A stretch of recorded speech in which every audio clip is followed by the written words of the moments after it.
Okay guys, I am now looking at the visual learning on page 494. It is called How Can You Find the Product of Mixed Numbers? So this problem on the bottom on the Convince Me is saying how many jackets can machine B make in one day? Write an equation to model your work. So if we look at machine B, it says that they can make 3 1/3 jackets. And if we go back up to the problem, it said that the machine runs or operates for 7.5 hours each day. So my number model is going to look like that.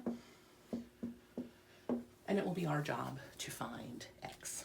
So the first thing that you can do is you can turn both of those fractions into improper fractions. So if I take my first 7.5, 2 times 7 is 14, plus 1 is 15, so I end up with 15 halves, or 15 over 2. On this one, 3 1/3, 3 times 3 is 9, plus 1 is 10, for 10 thirds.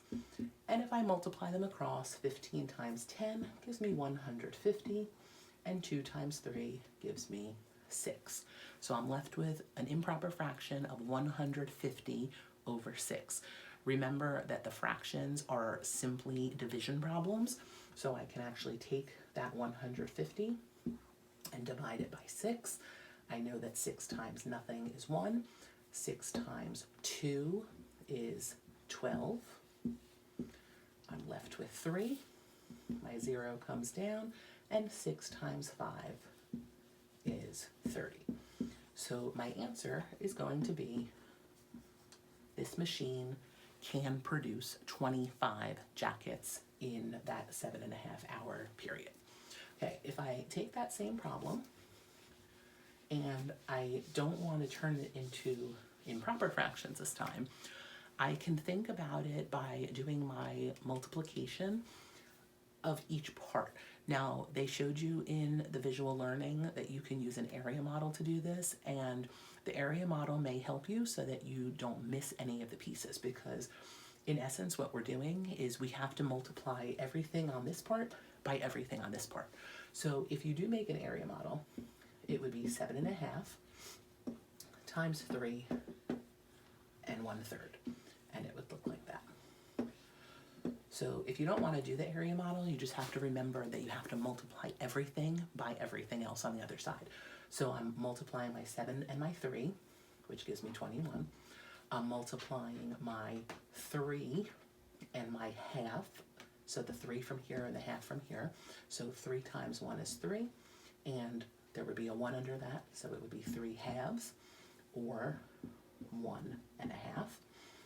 My 1/3 from this side has to multiply by the 7 on that side, so I would end up with 7 thirds, or 7 thirds is 2, 3 and 3 is 6, and 1/3.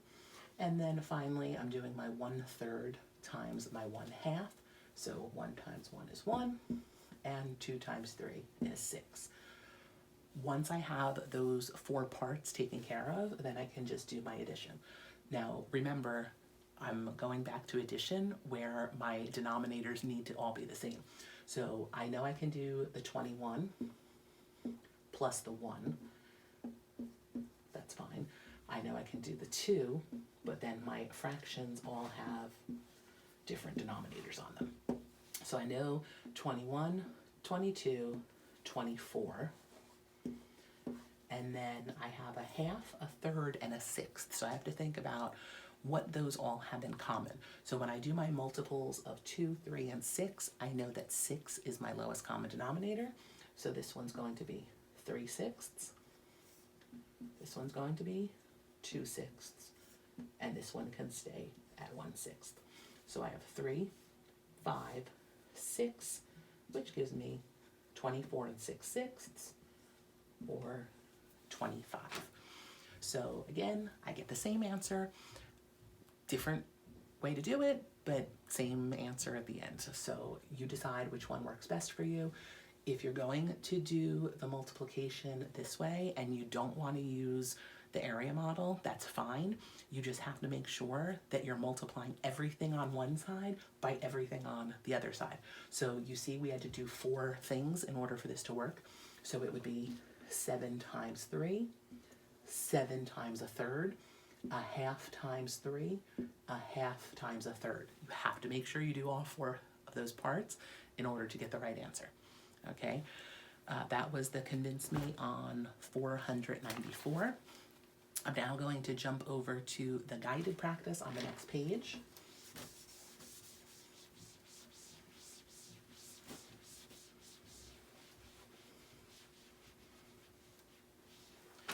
Okay, and the first part says, explain how you would multiply 5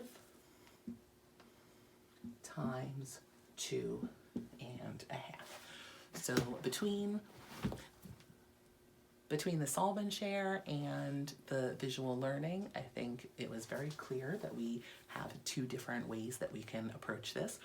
So if I keep it as is and I want to just do the multiplication this way, I'm doing 5 times 2 is 10, and then 5 times 1/2, 5 times 1 is 5. Think of a 1 underneath here, 1 times 2 is 2, and I know 5 halves, I think 2, 4, so 2 wholes. So I'm up to 12, and then I have 1 left. So my answer would be 12 and a half. That's option 1. Option 2 is I can take that 2 and 1/2 and turn it into an improper fraction. So I know that 2 times 2 is 4, plus 1 is 5. That would be 5 halves.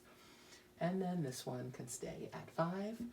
I end up with 25, think of 1, halves, and then 25 halves. I know that 24 is my closest number when I divide by 2. So I have 12. 12 times 2 is 24, and 1 left over. So again, I can either multiply whole number by whole number by fraction, or I can turn it into an improper fraction and do the multiplication. Okay, so that was number 1.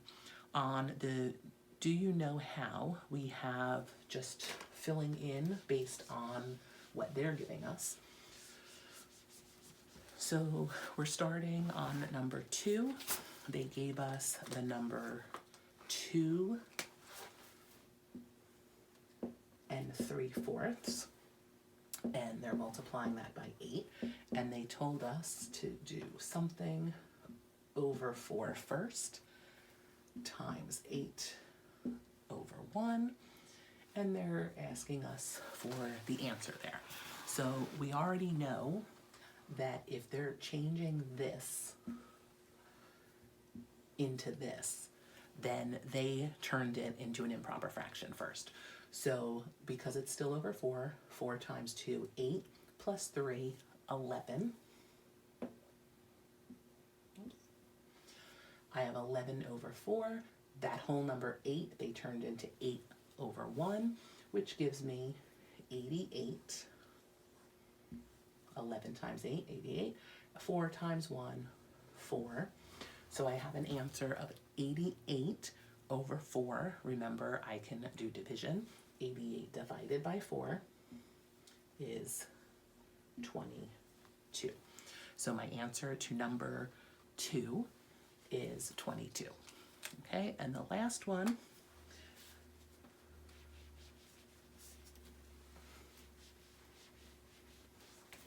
on number 3,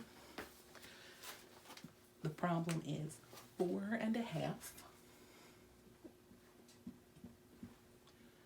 times 1 1/4, and they're telling us that equals something over 2 times something over 4, and they're asking us what the answer is.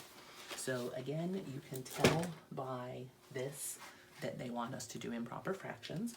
So I'm doing 2 times 4, 8, plus 1, 9. So the first part is giving me 9 over 2 as my fraction. The second one, 4 times 1 is 4, plus 1 is 5. That would be 5 over 4 for my second fraction. And then when I do the multiplication, 9 times 5 is 40. 5 2 times 4 is 8. So my pre-simplified answer is 45 over 8. Again, I'm thinking about 45 divided by 8, so think about all of your multiples of 8. I know that 8 times 6 is going to be too high because 8 times 6 is 48. I know that 8 times 5 is 40. It's a little bit low, but low is okay. So it's going to give me 5, that's 40, and 5/8 as my final answer. And I know I can't simplify that down anymore. That is the guided practice on page 495.